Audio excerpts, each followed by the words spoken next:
everybody, Crafting Journey here. It's Tuesday. Don't forget that Journey Chick on Instagram. Yup, that's right. I'm on Instagram. I do post now and then.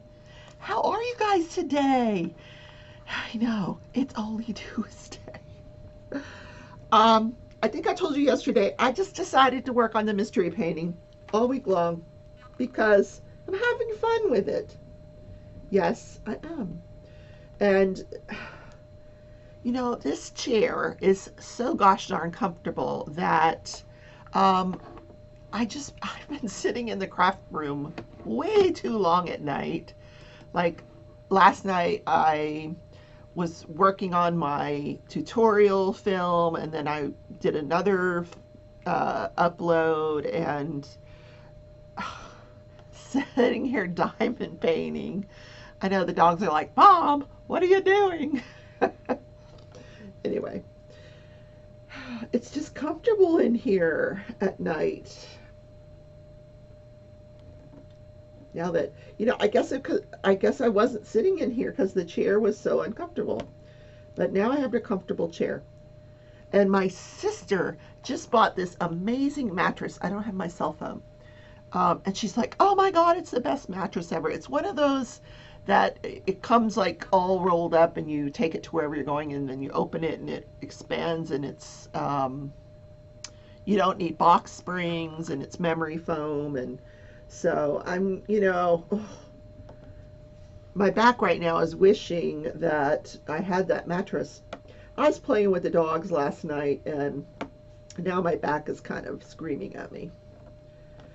They like to, Tootsie, she has this huge toy box full of toys, and she gets every one of them out. She will go through it, pick what she wants, and eventually they're all out. So I have to go through, pick them all up, vacuum, and then she starts getting them all out again. But she likes for me to chase her and then get the toy and throw it. And she'll go get it, and then I, chase her around and tug of war. And then Jake, he likes to join in. So, but when I was way more active, I could play with him longer, but now my back is just going, Rebecca, what did you do? But I have fun with my doggies. I do. So today it's National Scrabble Day. Woohoo! I have not played that game in, oh God, years, I think. I can't even remember. Mainly because I'm terrible at it. Terrible. I always lose. Oh, I know what it was. I was playing that game online, Words with Friends. It's the same thing. And like I said, I'm terrible at it. I would do like 3-letter word, yes. Why, not even yes, because it has a Y in it. So, but some simple little word, and then my opponent would come back with some 13 triple score, 82 point word. Oh no. I played a lot with my uncle, my granddaughter. My uncle was really good. My mother was really good. I'm like, you guys are cheating. You got a dictionary or something. I just know it because I can't be that bad, can I? Yeah, I can. But the craft person in me likes to, have you ever seen when people take the Scrabble board and they make, they do certain words and create a message and then frame it? I think that's so cool. So anyway, this is the day in history that we recognize this game is played around the world. The original name of it was Lexico, and then they changed it to Criss Crosswords, and then the inventor, his name was Alfred Mosher Butts. Al Butts. He settled on the name Scrabble. He was an amateur artist and unemployed architect, but he came up with this. But it didn't really get, this was during the Depression, but it didn't really get popular until about 1948. But It is played with 2 to 4 players who score points by forming words from individual letters, tiles on a game board marked with a 15 by 15 grid. Um, Hasbro has the trademark for this game. It is sold in 121 countries and 29 different languages. What? Yeah. And worldwide, over 150 million sets have been sold, with sets being found in nearly 1/3 of American homes. Like, that means you could walk into most any house and they will have a Scrabble game. Now, I'm going to say I do probably have one somewhere. Or, I don't know. Maybe. And the word Scrabble means to grope frantically. Really? That's, that's odd. Do you have Scrabble in your house? Like I said, I'm just terrible at that game, so yeah. Moving on. All right, so yesterday, yes, and I put the video up right here, but I did a flip through of this amazing adult coloring book. It's called The Imaginary Forest by Jane F. Hankins. Here she is, right there. She is actually from Little Rock, Arkansas, and this, I, you got to watch the video because this book is incredible, absolutely incredible. And I will be coloring in it tomorrow night on Craft With Me Wednesday. Although one suggestion was to make a copy of what I want to color, which was it's a great idea. And but I don't know. It's so beautiful. It really is. This book is, and just to save the book and make a copy, which I just have regular copier paper. I don't know. Maybe I'll see if I can pick up some better paper, and then maybe I'll make a copy of it. But that's a great idea, just to keep the book and make copies of what I want to color. Yes, and yesterday I asked you, I told you I wanted to make another newsboy hat, similar, identical, really, to the one I had on yesterday. So I gave you 3 choices of yarn, and I actually put it as a community post to the members. And between the comments that you left and the members, the overwhelming, a lot of people wanted the happy yarn, but this is the winner, and I did get started on it. I stay up very late at night. It's just me. I'm a night owl. I'm like a vampire. And then I like to nap during the day. It's just the way I live. Anyway, so this is the winner, the Super Saver. It is actually called Icelandic, is the name of the color. And I just love the way that it's coming out. It's almost like every 5 or 6 stitches it changes color. And first of all, it makes it very easy to count because there's the different color variations. But I think that's going to turn out really cute. So thank you guys for voting. It won't take me long, a couple days. It's actually, the stitch is actually a half double crochet, but instead of, let me just show you, instead of going like this in your loop, like drawing up a loop, you go the opposite direction. Wait, first, instead of doing that, you go like this. You hold down the yarn and then you go in and do your half double crochet. So it's just reversed to give it a different look. This is a bag a day tutorial. I will put a link here to that tutorial. And if I forget, remind me and I'll go back and add it, okay? Because sometimes I forget, okay? Because that's just what happens when there's so much stuff in your head.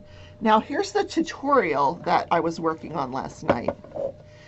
Here's how far I've gotten on film so far. We've made the band, and it's a super cute color. It's this Lion Brand Mandela tweed. So I think that's going to be a really cute little hat.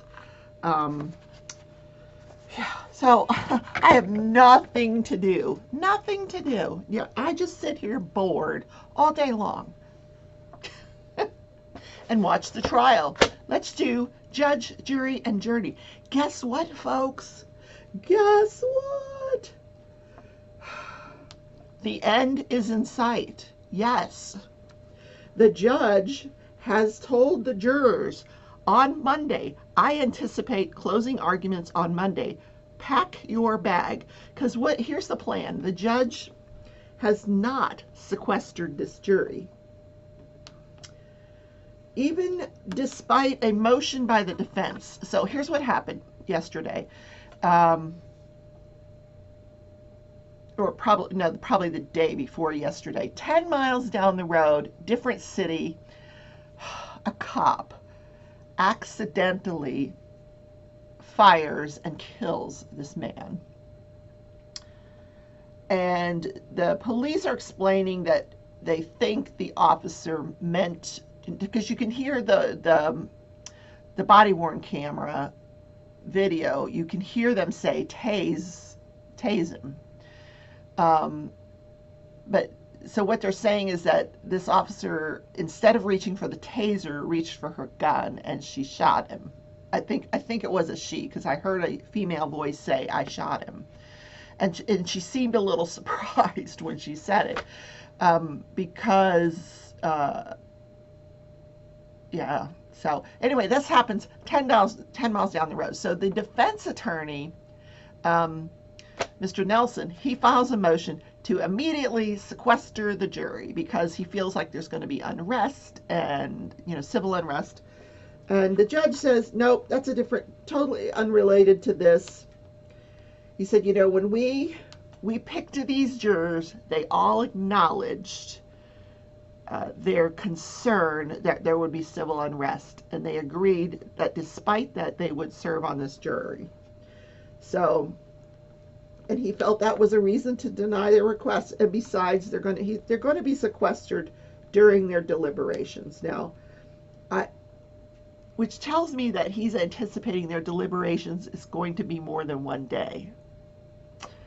I don't know that it would take me more than one day to reach my conclusion, but I don't know, because I haven't heard the defense yet. I pretty much know where the defense is going, but I just don't think, despite everything I've heard, and this is my opinion, I don't think, despite everything I've heard, there is an excuse for when someone says that a human being has no pulse and you don't do anything. You don't start CPR. What? It's a human being. Despite all his faults, and he had some, I just don't know how you justify that. Now, is that criminal? I don't know. But it doesn't sit well with me. So anyway, that's my opinion about that. Anyway, so there were a few other motions yesterday. The defense moved to exclude the testimony of the witness that was put on yesterday. It was a use of force expert. And the defense was arguing that this is cumulative. One of the things you're not allowed to do in a trial is to put on witness after witness that says the same thing. But apparently the prosecution has been getting away with it. So this, the defense argued that this is yet another witness on use of force. We've already heard everybody from, 8 different people from the Minneapolis Police Department give their opinion on use of force. We've had a use of force expert. We've had the trainers. We've had this, we've that. So prosecution argued that no, this is coming from a different angle. This is an academic person. He's not going to give his opinion based on the policies of the department. He's going to give his opinions based on the national standards. So the judge allowed it. And then I'll tell you later on what his testimony was. And then the next motion from the defense, This poor guy probably has not had any sleep in 2 weeks. And I really feel for him because, the prosecution, they've got three different lawyers sitting there. So they've been handing things off, each probably has their assignment. This Nelson guy, and he's just trying his darndest. He's doing a good job representing Derek Chauvin. He really is. So he said we should, if you're going to allow this Mr. Hall guy, that's the guy that was in the car with George Floyd when all of this went down. He, was the guy with the counterfeit money, the drugs. If you're going to judge, if you're going to say that he can come in here and plead the fifth, then, as an alternative, let me show the jury the statement that he voluntarily gave to one of the investigators. And the judge said, he heard all the arguments and he said, I'm going to mull this over. And at lunchtime, because they hear the motions first thing in the morning before the jury comes in. So he says, at lunchtime, just after lunch, before we bring in the jury, I'm going to tell you what my decision is. So we're all waiting, waiting. At 1 o'clock, we all turn on, we turn it to the judge and denied. He says, it's clearly hearsay. There's no exception to it. And, I think your client is getting a complete defense without this guy. We already know through other evidence that has been presented in the trial that this was not a nice guy, that he had attempted to pass counterfeit. The sales clerk has already testified he tried to pass a counterfeit bill. The girlfriend of George Floyd has already testified this is the guy we got the drugs from. So, but the defense wants him to come in and say, here's what I saw George Floyd doing in the vehicle. He kept falling asleep and we couldn't keep him awake. So he may come in and testify and be asked those particular questions later this week. So that's going to be interesting. But if they do bring him in and they ask him anything other than what was the state of mind of George Floyd, he's going to plead the fifth. He's not going to answer it, which is not going to look good in front of the jury. So I don't really know if you need this guy. I don't know if you want that kind of drama. He is not a nice guy. He is facing drug charges, sex trafficking charges, prostitution charges. I mean, this guy, he's a mess. I'm telling you, he's a mess, and he is in big trouble. He's sitting in jail right now. He is in really big trouble because he is charged with a bunch of stuff in more than one place. A bunch of stuff in Texas, a bunch of stuff in Minneapolis. I mean, he's in trouble. And then the defense was also asking, they wanted the prosecution to articulate a reason why they had not offered this guy immunity. And the judge says, listen, this is not something a judge ever has any province over. I have nothing to do with immunity, whether it's given or not given, and I can't force them to articulate their reasoning to you.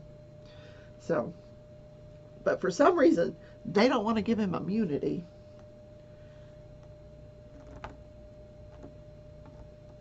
I wonder if they'll cover that guy's trial, because that'll be a good trial too, because he is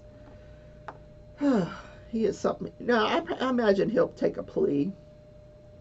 He'll probably take a plea. I doubt if he would go through a trial, this guy. You don't have a leg to stand on. Anyway, so the first witness is a cardiologist. They bring in a nice young guy, first time he's ever testified, very articulate. He explained everything so well.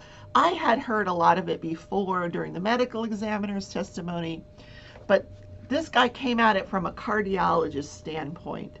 He had reviewed all of George Floyd's medical records going back to 2018, including his EKGs, his lab work, and what he was looking for was any signs that he had ever been diagnosed with a cardiac problem or any signs that may have evidenced themselves on an EKG or through lab work, and he could not find any. Never had George Floyd been diagnosed with heart disease. Now, yes, he had been diagnosed with hypertension, but hypertension, anxiety, and substance abuse. But no heart disease diagnosis while he was alive. Never had a heart disease diagnosis. And he pointed out that high blood pressure is not a heart disease. If left untreated, it can cause a stroke. And he also gave the opinion that he felt that George Floyd died from a cardiopulmonary arrest secondary to or induced by positional asphyxia. There's that word again, positional asphyxia. Yep. He testified that there was no primary heart event. He didn't have an MI. He didn't have a ventricular. What he did was he said, here's the two things I considered. As a doctor, you always have diagnoses that you would consider, and you rule them out. So he considered whether he had a primary heart event, and he considered whether he had a drug overdose. And he ruled both of them out. He said, no, this guy did not overdose on drugs. He had taken this amount of drugs in the past and was fine. And he said, in fact, one time he walked into the ER, told them he had taken like 7 Oxycontin or whatever, and they monitored him overnight. He was fine. They sent him home. Yeah. So, so he said there was no primary heart event, no drug overdose. This was asphyxia.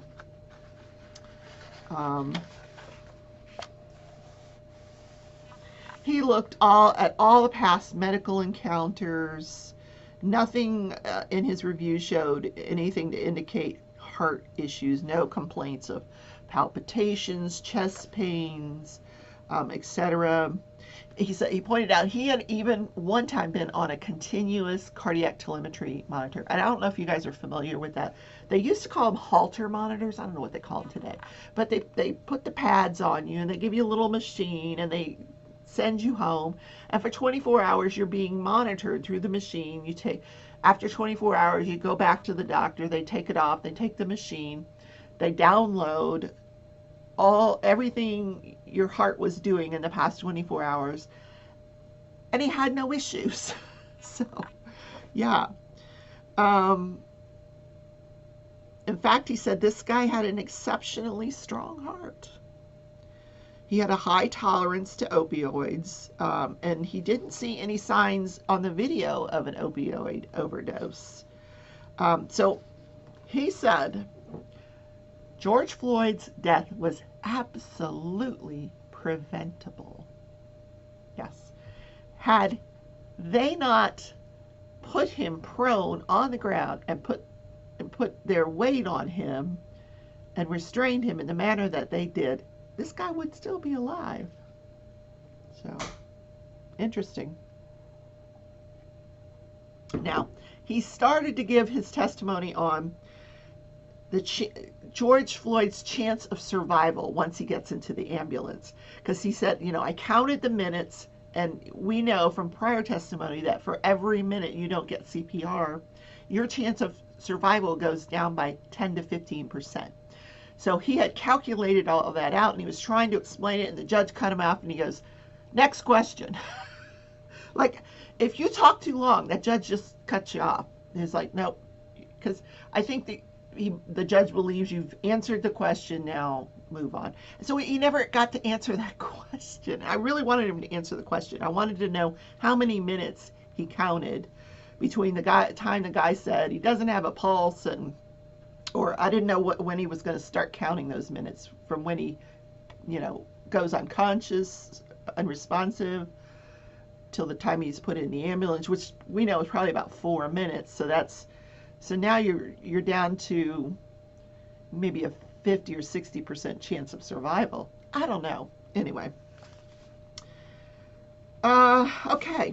The next witness was George Floyd's brother. How interesting. Felonious Floyd.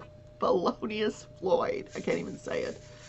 Um, nice guy, very well put together, and rightfully so, because now his family's got $27 million to buy clothing.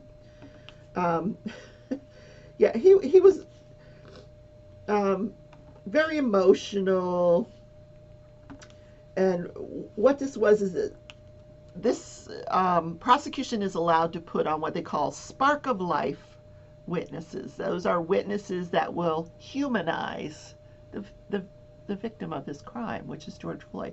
And he did that. He explained that he liked basketball and football, and he went to college at FSU. Was it FSU? No, University of South Florida. I think he played basketball there, and then he switched to another college where he played football.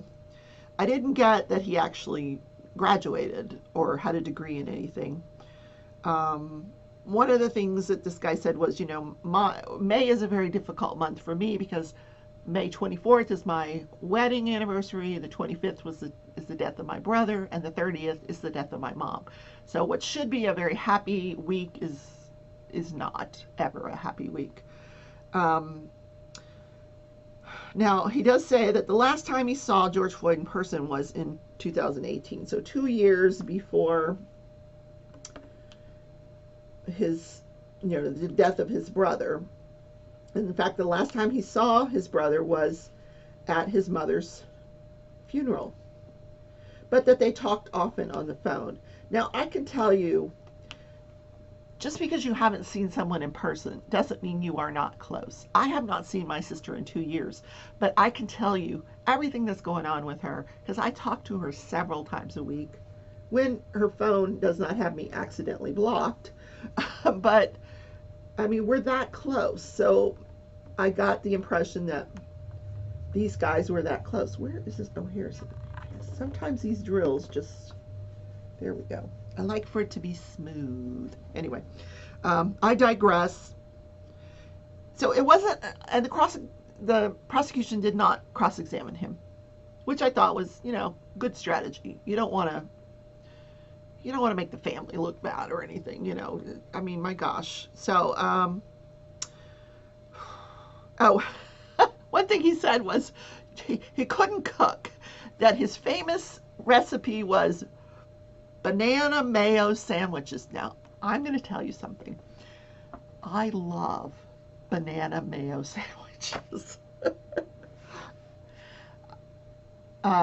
Actually, not mayo, but my dad always bought salad dressing, which was like mayonnaise. It was more like, what's the difference? I don't know. It's still white. I don't know. My dad was in the Army and we grew up in the military, so there's two different kinds there's a mayo and then there's another white one. What's the other white one called? I don't buy it, but that's the one I liked with my banana sandwiches. Yum. And then I learned about peanut butter. So then I would add peanut butter, banana, and I know that's gross, but it's delicious. And that's way far away from this trial, but just a little tidbit about me. Anyway, okay, and then the final witness was that use of force witness. And I too found this guy really, really interesting. He's a law professor, but he's kind of young for a law professor. And he does studies on regulations of policing. He graduated from FSU with a degree in English literature. I'm like, okay. Then he became a police officer at the Tallahassee Police Department. Did that for a while he was continuing to his education. Then he went to law school, and right out of law school became this professor. went right into academics and now is an expert in this, in the regulation of policing. So I thought, and what he did was he reviewed everything, and man, was he academic. Like his report, they asked him, how many pages was your report? His final report was over 100 pages. Actually, it was over 300 pages, but it had like all of his sources and it had a table of contents. So if you took all that out, his actual report was over 100, his actual opinions. What? And then he said how much he charged. I didn't write it down because I mean all experts charge, but he had put over 100 hours into this case, and I think they said at this point he had billed or collected 20 something $1,000 for being an expert. Yeah, experts are expensive. This guy especially, holy moly.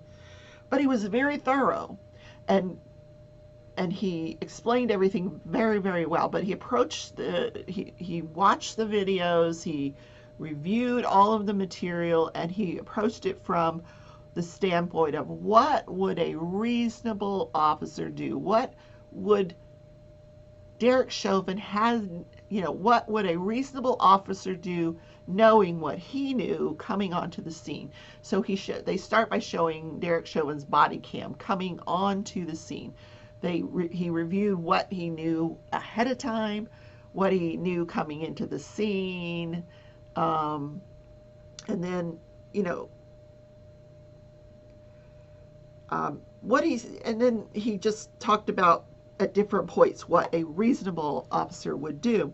And what he pointed out was that, this guy was not at any point contesting his arrest. He wasn't resisting arrest.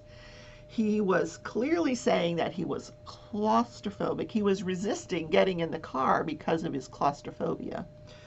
But at no time did he say, why are you arresting me? Or, there was never any discussion about that. It was just his fear, and he kept offering alternatives. No, just put me down on the ground. Just put me on my knees. Just put me in the front seat. Just don't put me in this back seat. And he believed that at no time, once he was prone, that he was a threat of harm. He wasn't a threat. There was no threat that he was going to harm any of these guys, and there was no threat that he was going to escape. He was handcuffed, and he was on the ground. So yes, his opinion was that the use of force was unnecessary, in this case. So I thought that was a very interesting witness. So,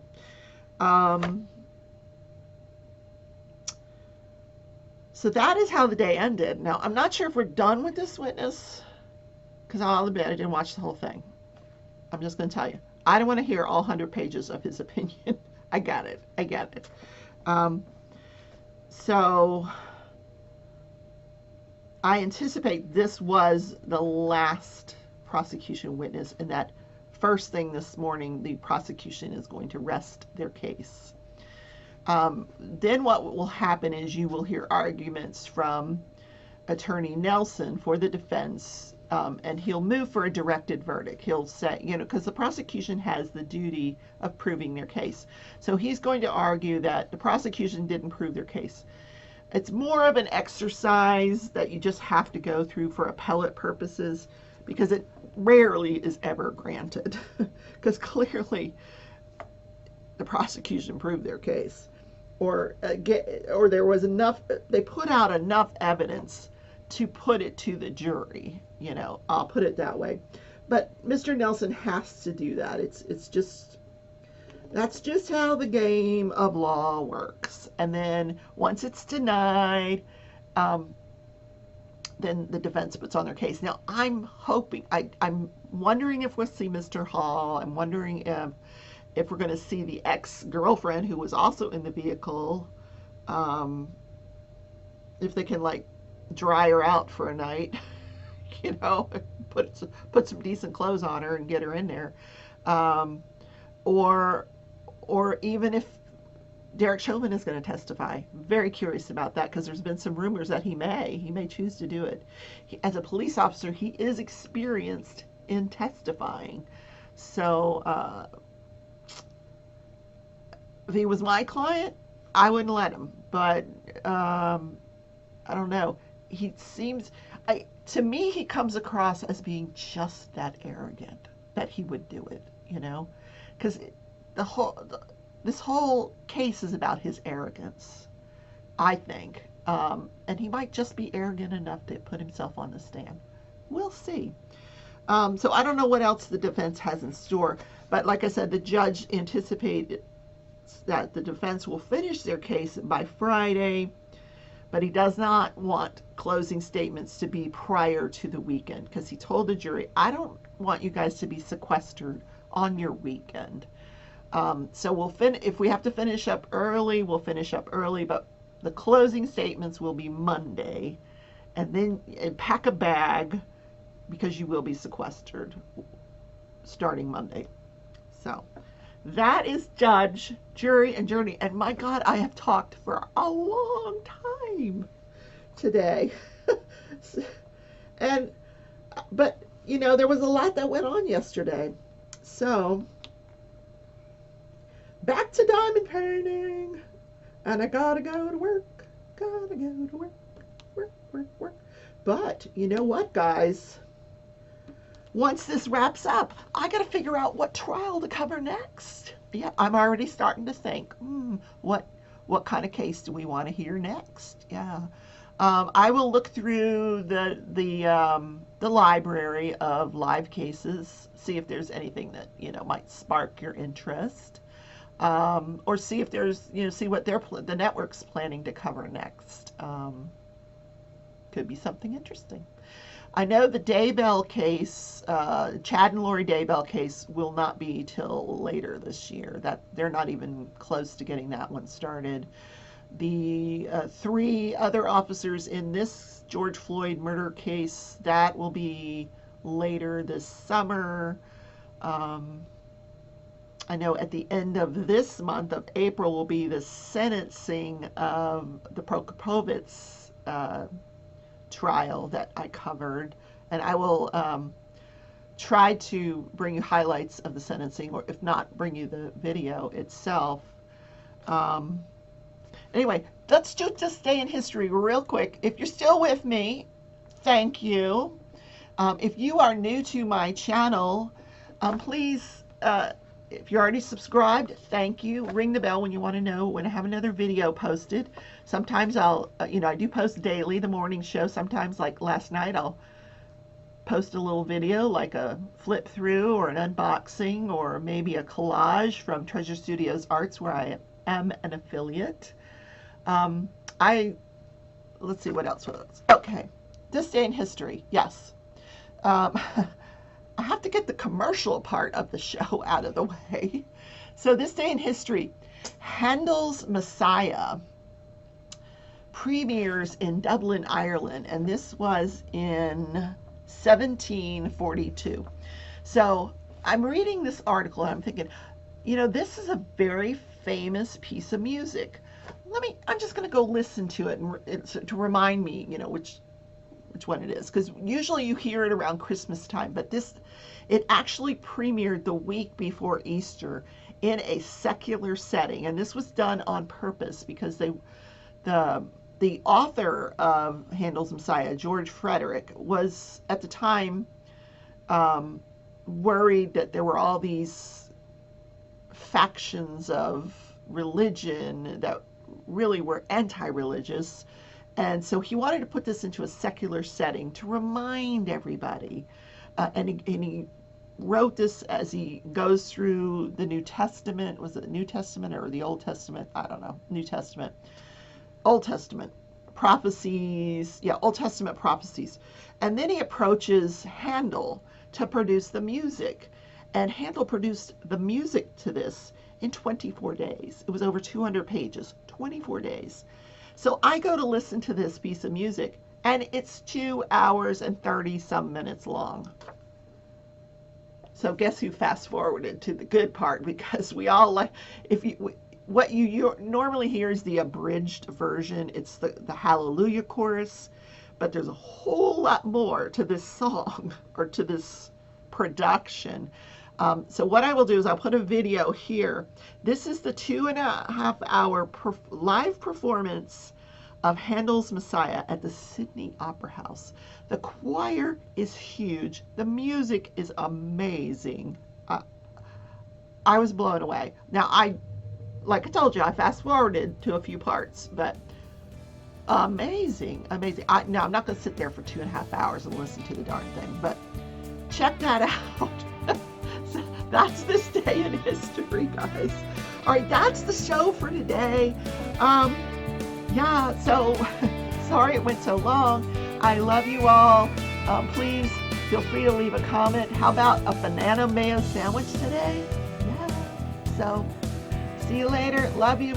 Bye.